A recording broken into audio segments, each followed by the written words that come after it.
지난주까지 우리는 빌립보서 1장과 2장의 말씀을 모두 살펴보았습니다.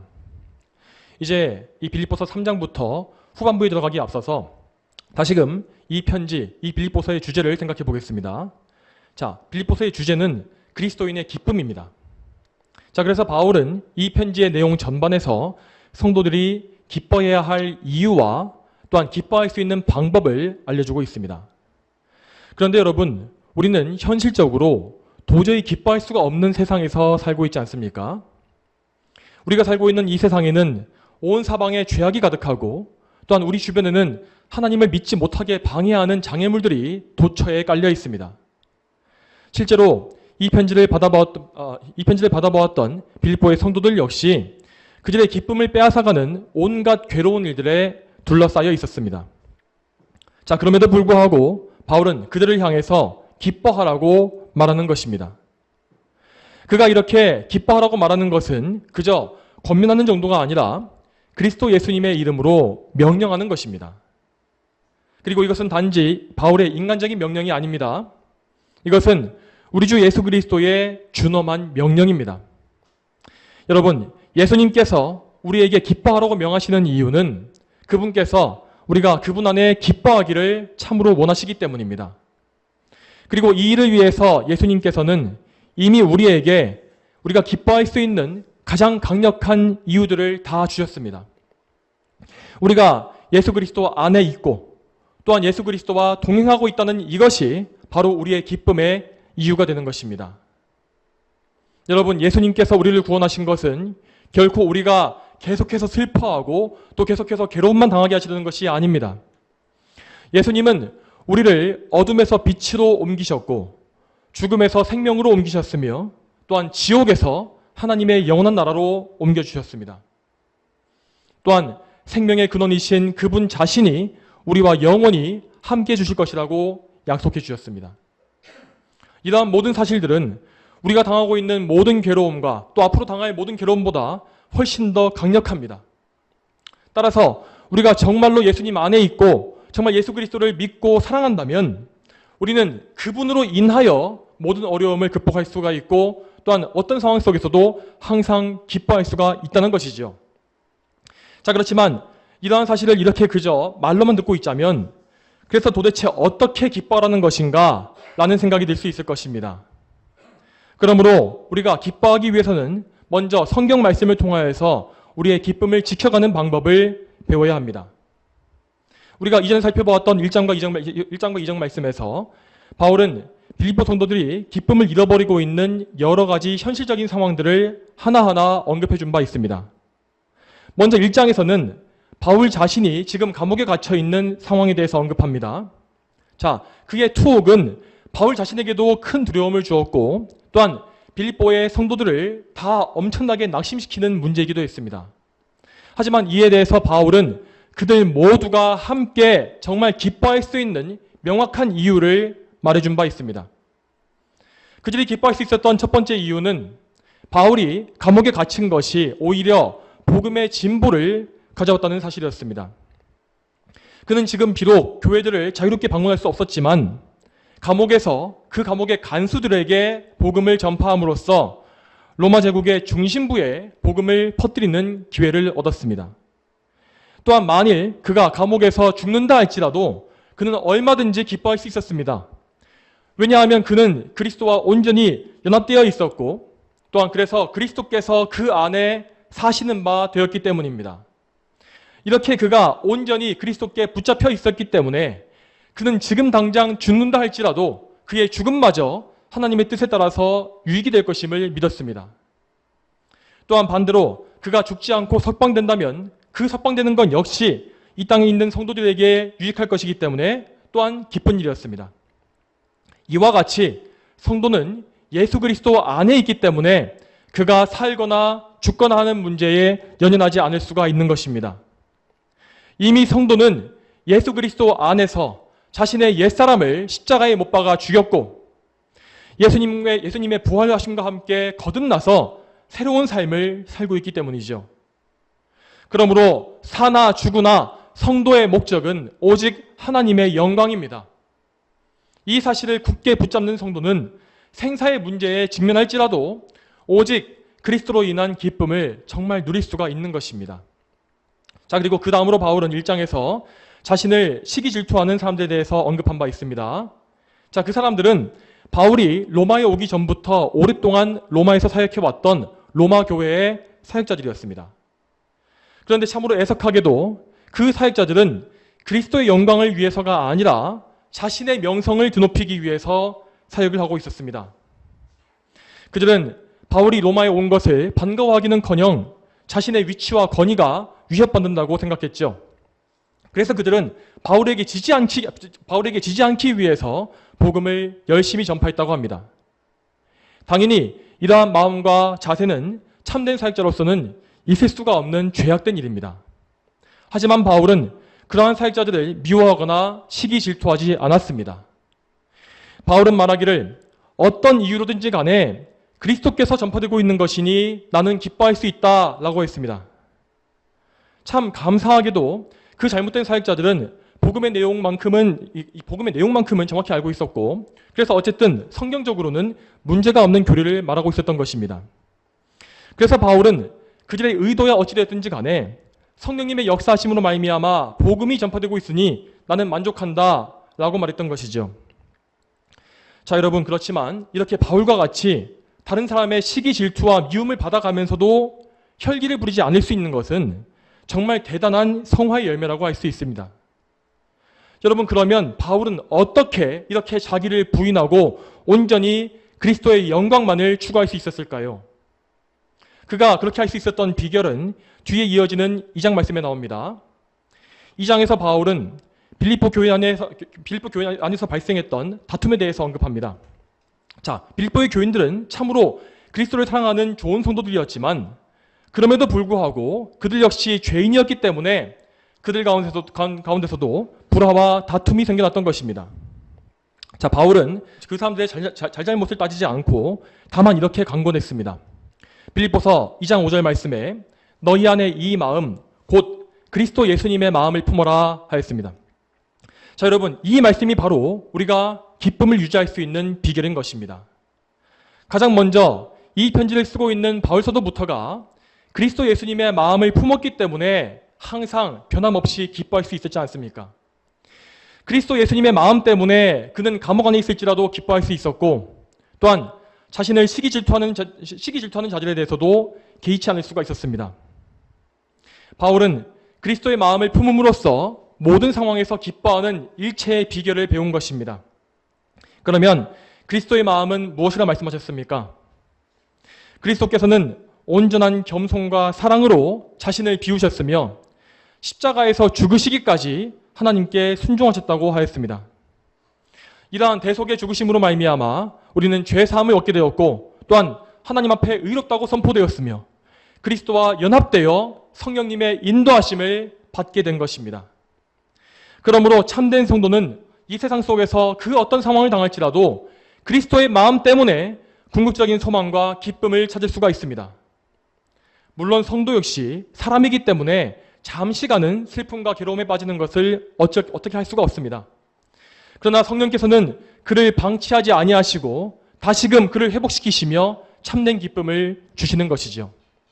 자, 이렇게 해서 바울은 이 편지의 전반부를 마쳤고 이제 3장부터 후반부의 새로운 내용으로 들어가고 있습니다.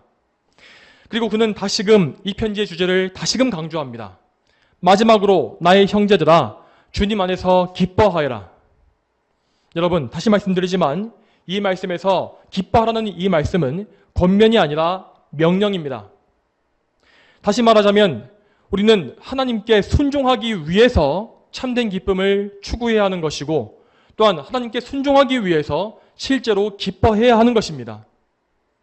그러므로 먼저 우리는 이 말씀에 순종하기 위해서 지금 우리가 그리스도인의 기쁨을 알고 있는가 아니면 모르고 있는가 하는 문제를 점검해야 합니다. 여러분, 그리스도인의 기쁨이란 것은 예수 그리스도를 믿음으로 하나님과 화목한 관계를 이루었기 때문에 나오는 기쁨입니다. 그리스도인은 하나님과의 관계를 회복했고 기쁨의 근원 되시는 하나님과 친밀하게 교제할 수 있기 때문에 하나님으로부터 기쁨을 받아 누릴 수 있는 것입니다. 여러분, 여러분은 정말로 이 기쁨을 실제적으로 알고 계십니까? 정말로 하나님과 동행함으로써 얻는 이 기쁨이 여러분의 심령에 있습니까? 여러분, 그리스도인의 기쁨이 맨 처음에 어떻게 시작되는지를 생각해 보겠습니다. 성도의 기쁨의 시작은 가장 먼저 자신이 하나님 앞에 죄인임을 깨닫는 것에서부터 시작됩니다. 물론 자신이 죄인임을 알게 되는 것은 매우 두렵고 힘든 일이며 또한 정말로 슬프고 괴로운 일이기도 합니다. 자신의 죄인됨을 알아가는 과정에서 죄인은 크게 낙심하기도 하고 심지어는 당장 지옥에 갈 것만 같은 두려움을 느끼기도 합니다. 하지만 그는 결단코 자신의 죄로 인하여 완전히 절망하거나 무너지지 않습니다. 왜냐하면 그가 죄를 알게 된 그것이 성령님의 역사이기 때문이죠. 성령께서는 사람의 양심을 깨우치시고 자신의 죄를 깨닫게 하는 사역을 하십니다. 분명히 이것 자체는 죄인의 마음에 큰 상처와 괴로움을 주게 되어 있습니다. 하지만 성령께서는 그 상처와 아픔을 통해서 죄인의 마음을 낮추시고 겸손케 하시어서 자신의 무력함과 무능함을 알게 하십니다.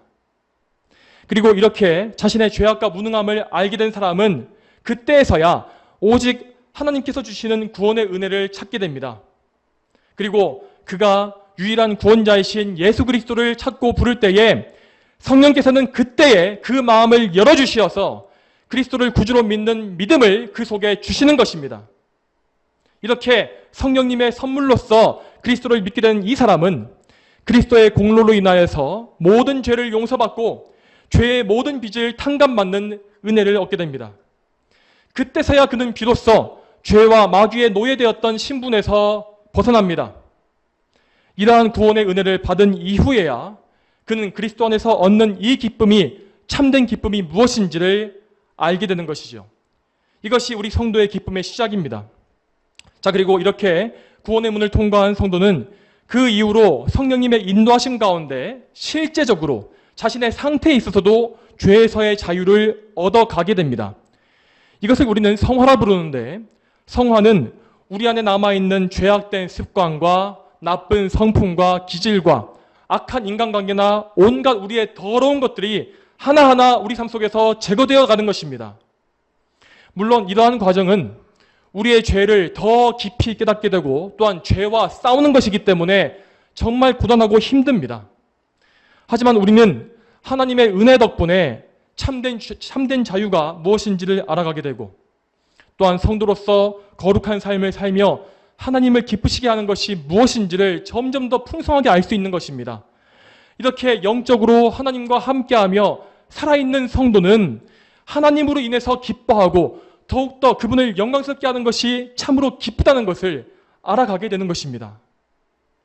성도 여러분, 다시 강조하지만 여러분은 이 기쁨이 현재 여러분에게 있는지를 확인하셔야 합니다. 자, 여러분께서 혹시 이 기쁨을 알고 계신데도 잠시간 이것을 상실하신 것이라면 그분들은 속히 회개하셔서 이 기쁨을 회복해야 할 것입니다. 자, 왜냐하면 성도가 기쁨을 잃어버린 것은 결국 그가 죄로 인해서 하나님과의 관계에서 멀어진 것이기 때문이죠. 요한계시록 2장 5절 말씀에 그러므로 네가 어디에서 떨어졌는지 생각하고 회개하여 처음 행위를 하여라 라고 했습니다. 이 말씀과 같이 우리는 하나님께서 미워하시는 죄를 우리 안에서 찾아서 회개하고 다시금 영적인 기쁨을 되찾기 위해 하나님께 매달려야 합니다. 또한 때때로 우리는 죄의 문제 때문이 아니라 너무 슬프고 억눌리는 상황 때문에 기쁨을 잃어버리는 수도 있습니다. 자, 여러분, 그렇지만 그럴 때에도 진짜 문제는요, 그 상황 자체가 아닙니다. 그때에도 문제는 우리의 믿음이 약하다는 것입니다. 만일 우리가 정말 강하고 장성한 믿음을 가지고서 그리스도를 굳게 붙잡고 있다면 우리는 바울과 같이 심각한 고통을 당할지라도 그리스도로 인해서 즐거워할 수 있기 때문입니다. 자, 그런데 여러분, 다시 말씀드리지만 그리스도인이 기뻐한다는 것은 무슨 로봇처럼 피도 눈물도 없이 그저 기뻐하기만 한다는 뜻이 아닙니다. 성도는 괴로움을 당할 때에 너무나 아파하고 괴로워하고 애통해야 합니다. 하지만 그럴 때에도 그는 눈물을 흘리면서 그리스도 앞에 엎드리고 그리스도를 생각하고 그분을 붙잡는 가운데 위로를 받는 것입니다. 그리고 그렇게 우리가 그분을 붙잡게 되면 그리스도께서는 단지 우리를 위로해 주시는 것을 넘어서서 세상이 알 수 없는 충만한 기쁨과 그 모든 기쁜 감정을 우리에게 채워주시는 것이죠. 그리고 이와 반대로 이러한 기쁨을 아예 경험해보지 못한 분들이 계실 수도 있습니다. 여러분 잘 들으십시오. 그러한 분들은 반드시 하나님께 이 기쁨을 알게 해달라고 반드시 기도하셔야 합니다. 여러분은 반드시 지금 선포되고 있는 이 말씀에 정직하게 자신을 비추어 보셔야 합니다. 제가 말씀드리고 있는 이 기쁨은 구원받고 회심한 사람에게 즉시 나타나고 평생 계속되는 기쁨입니다. 정말 거듭나고 회심한 성도에게는 반드시 이 참된 기쁨이 생겨나며 있을 수밖에 없다는 것이죠. 그러므로 이 기쁨이 나에게 없다는 것이 분명한데도 자신의 상태를 정당화하거나 회피하려고 하지 마십시오. 귀를 막지 마십시오. 참된 그리스도인에게 살아있는 기쁨이 없다는 것은 정말 말이 되지 않습니다. 여러분, 우리가 구원받는 것이 얼마나 놀랍고 기쁜 일입니까? 하나님과 원수되었던 관계에서 벗어나고 그리스도와 연합되어서 영원한 생명과 성령님의 내주하심을 얻게 된 그 사람이 어떻게 하나님 안에서 기뻐하지 않을 수 있습니까? 어떻게 그 사실을 모르고 지나칠 수 있겠습니까? 이 기쁨을 아는 것과 모르는 것은 우리에게 믿음이 있는지 없는지를 보여주는 확실한 증거인 것입니다. 그러므로 하나님과 화목하게 되는 이 기쁨을 알지 못하는 모든 분들은 지금 즉시 자신의 죄를 회개하고 그리스도께로 나오십시오. 지금 여러분에게 중요한 것은 다른 것이 아닙니다. 이 세상의 모든 중요한 것들 다 필요 없습니다. 지금 여러분에게 중요한 것은 그리스도 예수님을 믿는 것입니다. 이 말씀을 들으시는 모든 분들이 다 예수 그리스도를 구주로 믿고 영접하심으로써 이 참되고 영원한 기쁨을 얻게 되기를 참으로 소망합니다. 또 이제 다음으로 오늘 본문의 두 번째 말씀을 또 두 번째 부분을 보겠습니다. 빌립보서 3장 1절의 두 번째 문장을 보겠습니다. 두 번째 문장이 이렇게 되어 있습니다. 너희에게 같은 말을 되풀이해 쓰는 것이 내게는 수고롭지 않고 너희에게는 안전하다 하였습니다. 여기에서 바울이 되풀이해 쓸 것이라고 말했던 이 말은 그가 예전에, 지금이 아니라 예전에 빌립보 교회에 방문했을 때에 했던 말들을 가리킵니다. 3장의 내용을 보게 되면 그것은 주로 거짓 교사들을 주의하라는 말씀입니다. 바울은 빌립보 교회를 위협하는 거짓 교사들 중에서도 특히 유대교 율법주의자들에게 집중하고 있습니다. 그 사람들은 교회 안에 몰래 침투해서 율법의 행위가 없으면 구원을 받지 못한다고 가르쳤습니다. 그들은 오직 그리스도의 의로 말미암는 구원을 부정했고 그리고 율법의 할례와 정결례식 등 온갖 율법적인 조건을 갖춰야만 구원을 받을 수 있다고 주장했습니다. 바울은 그들의 주장에 맞서서 우리의 구원이 오직 그리스도께서 이루신 속죄와 의로 말미암는 것임을 여기에서 말씀하고 있습니다. 그런데 이러한 말들은 다 어려운 것이 아닙니다. 이것은 복음의 기초로서 바울 사도가 빌립보 성도들을 향해서 수도 없이 반복했던 내용임에 분명합니다. 그런데도 그는 또다시 여기에서 이 말을 반복해서 기록하려고 하는 것이죠. 그리고 그렇게 하면서 그는 분명히 말하기를 같은 말을 되풀이해서 쓸지라도 그것이 나에게 수고롭지 않고 너희에게도 안전한 것이다. 그러니 잘 듣거라 라고 말하고 있습니다. 이 말씀에서 수고롭다라는 말의 헬라어는 성가신, 내키지 않는 이라는 뜻입니다. 그리고 안전하다라는 말의 헬라어는 실패함이 없는, 견고한, 확실한 이라는 의미를 담고 있습니다. 다시 말하자면 성도들에게 성경의 중요한 메시지를 반복해서 전파하는 일은 전혀 지루하거나 성가시게 생각할 일이 아니고 오히려 성도들을 더욱 견고하게 함으로써 신앙생활의 실패를 방지할 수 있다는 것입니다. 여러분, 이것이 우리가 성경의 말씀과 교리들을 반복해서 듣고 배워야 하는 이유입니다. 만일 우리가 성경의 핵심적인 교리들을 이미 안다고 해서 더 이상 듣지 않으려 한다면, 우리의 귀를 막고 듣지 않는다면 어떻게 되겠습니까? 그렇게 되면 바울이 말한 바와 오히려 반대로 우리의 믿음의 견고함은 차츰 무너져갈 것이고 또한 우리의 신앙생활 역시 실패의 연속일 것입니다. 그러므로 우리는 우리 자신을 절대 과대평가하지 말아야 합니다. 우리는 자기 자신이 하나님 앞에 얼마나 무능하고 무지한 자인지를 항상 기억해야 합니다. 여러분이 말씀을 반복해서 들으셔야 하는 이유는 다음과 같습니다. 첫 번째로 여러분은 말씀을 너무나 잘 잊어버리시기 때문입니다. 우리의 본성은 별로 유익이 없는 육적인 것들은 정말 잘 기억하면서도 정작 우리에게 영원한 유익을 주는 귀중한 것들은 잘 기억하지 못합니다. 그러므로 우리는 하나님께서 주시는 지성을 선용함으로써 우리 안에 성경의 거룩한 지식이 가득 채워지도록 계속 반복해서 말씀을 듣고 배워야 합니다. 그리하여서 그 지식이 마치 철필로 돌판에 새긴 것과 같이 절대 지워지지 않도록 우리의 생각 속에 더욱더 깊이 새겨 넣어야 하는 것입니다. 또 계속 이어서 우리가 말씀을 반복해서 들어야 하는 두 번째 이유는 그 말씀을 우리의 삶에 적용하기 위함입니다.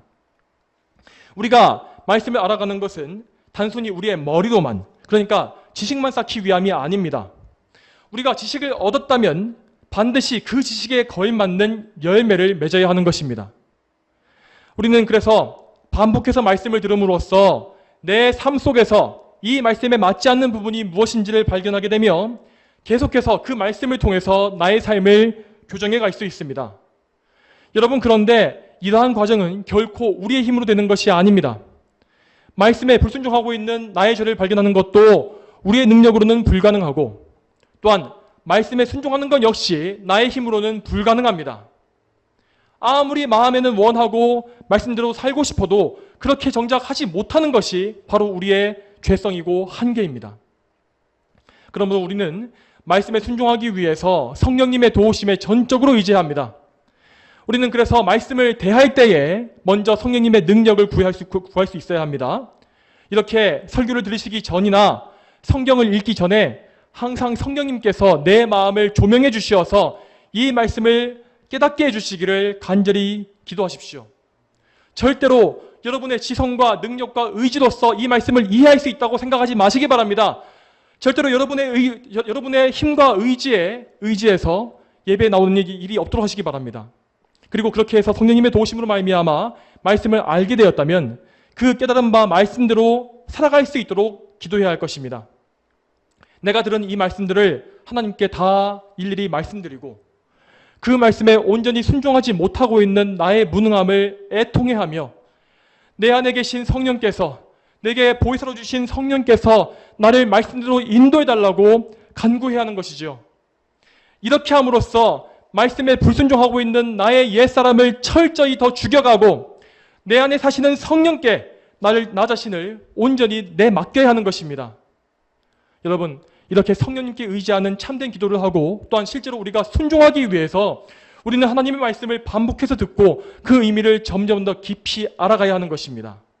자, 그리고 마지막 세 번째로 우리가 반복해서 말씀을 드려야 하는 또 다른 이유는 우리 마음속에 주님에 대한 사랑을 일으키기 위해서입니다.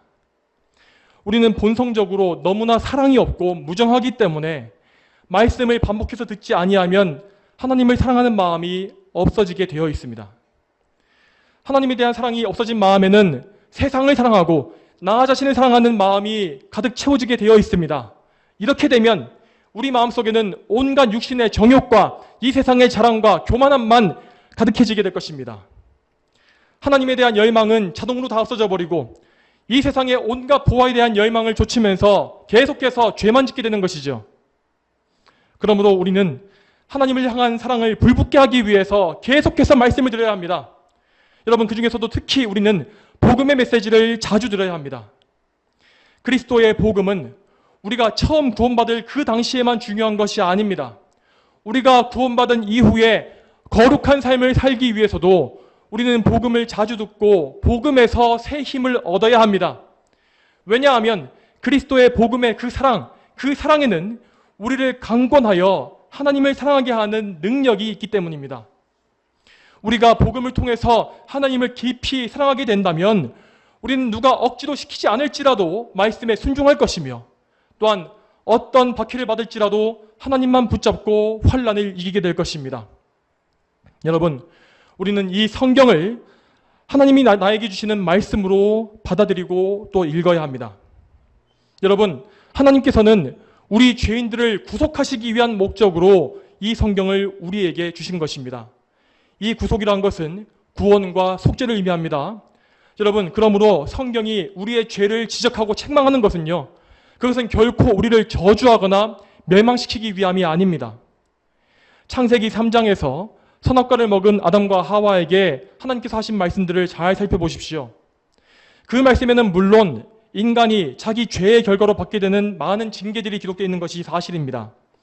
하지만 하나님은 결코 그들을 완전히 버리실 것이라고 말씀하지 않았고, 또한 그들에 대한 영원한 저주 역시 선포하지 않으셨습니다. 하나님은 그들이 범죄했을지라도 회개하기를 바라셨으며, 그 죄에서 즉시 돌이켜 하나님께서 보내주실 메시아를 바라보라고 말씀하십니다.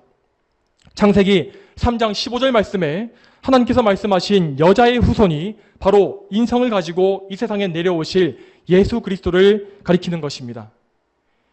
여자의 후손으로 오실 예수 그리스도께서는 우리의 죄를 짊어지고 그분의 몸이 상하실 것이지만, 동시에 마귀의 머리를 상하게 하심으로 우리를 죄와 마귀의 권세에서 영원히 해방시키실 것이라고 말씀하셨습니다. 이렇게 하나님은 인간의 반역과 범죄가 일어난 그 현장에서 바로 그 직후에 죄인들을 구원하시기 위한 구속의 계획을 즉시 선포하신 것입니다. 그리고 이 말씀 이후에 이어지는 모든 성경의 말씀들은 계속해서 죄인들을 구속하시기 위한 하나님의 역사로 가득 채워져 있습니다. 성경 말씀 속에 하나님의 구속 사역과 관계가 없는 말씀은 단 한마디도 없습니다. 여러분, 성경 속에서 죄인들은 정말로 끈질기게 하나님을 반역하고 자신의 죄악된 본성만을 따라갔습니다.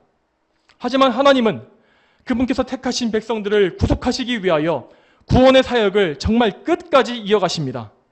아무도 그분의 사랑과 은혜를 막을 수 없었으며 그분의 백성을 향한 약속을 깨뜨릴 수도 없었습니다.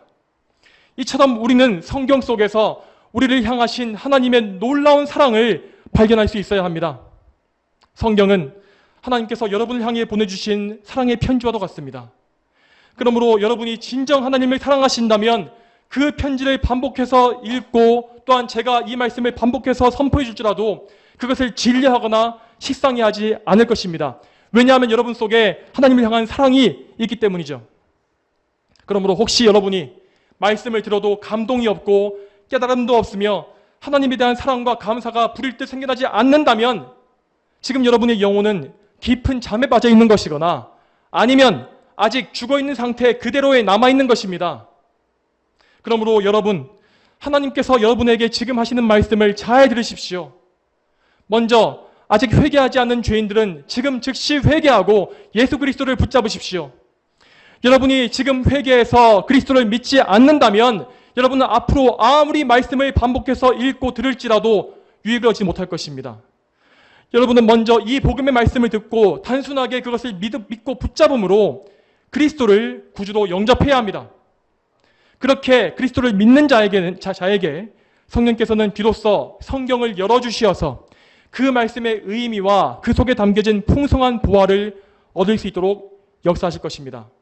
이러한 성령의 역사가 있을 때 여러분은 그때에서야 이 말씀이 이런 의미였구나. 내가 이제까지 말씀을 안다고 생각했는데 그것이 아니었구나. 내가 성령님의 은혜로 말미암아 이 사실을 알게 되었구나 라고 감사하며 찬송할 수 있을 것입니다. 또한 여러분 중에서 그리스도를 믿고 있음에도 그분에 대한 사랑이 식어진 분들이 계신다면 지금 이 말씀을 통하여서 여러분의 마음속에 사랑의 불길을 다시 일으키시기 바랍니다. 결코 여러분의 마음이 차갑게 식어있는 채로 오랜 시간을 보내지 마십시오. 여러분의 인생은 참으로 짧습니다. 우리에게 주어진 이 짧은 시간들을 하나님을 사랑하는 데 다 쓰지 못하고 허비한다면 그것은 정말로 우리에게 영원한 손실, 영원히 아까운 일이 되고 말 것입니다. 그러므로 성도 여러분, 이 성경의 귀한 말씀을 가까이 하시고 그것을 올바르게 해석한 참된 교리의 지식들을 풍성하게 쌓아가십시오. 그리고 그 지식들을 쌓아만 놓는 것이 아니라 그 지식을 가지고서 하나님을 더 깊이 사랑하시고 이웃을 사랑하는 데에 다 사용하시기 바랍니다. 이렇게 함으로써 여러분의 성경 지식이 죽은 지식이 아니라 정말로 살아있는 하나님의 지식이 될 수 있도록 하시기를 바랍니다. 이제 말씀을 맺겠습니다. 저와 여러분이 오늘 말씀을 통해서 삼위일체 하나님께 모든 영광을 다 올리게 되길 바랍니다. 우리 모두가 한 분이신 구주 예수 그리스도를 믿으며 또한 보혜사 성령님의 인도하심을 받고 아버지 하나님을 크게 높여드리는 귀한 성도가 다 되기를 축복합니다. 다 함께 기도하시겠습니다. 하나님 아버지, 오늘도 하나님의 은혜 가운데에서 빌립보서 3장의 첫 번째 말씀을 우리가 전하고 들었습니다.